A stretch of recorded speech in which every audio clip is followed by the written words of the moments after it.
Umaasa ako na sana'y mapayuhan ako ng mga kabarangay natin para naman mabigyan po ako ng pag-asa na manatili sa aming relasyon ni Almira at huwag bumitaw.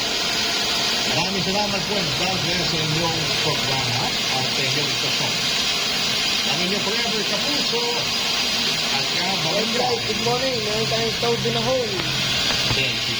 Barangay Love Stories. Barangay Love Stories.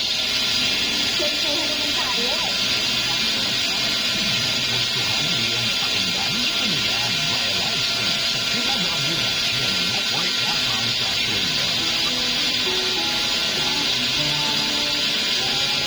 Toad in a hole.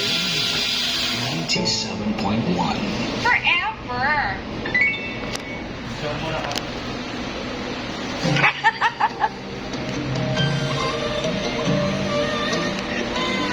Meron tayong toad in a hole, challah bread, fresh hummus, at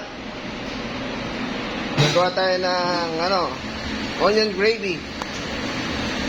Onion gravy.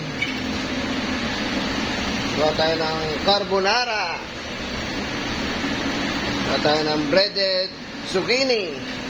Alright.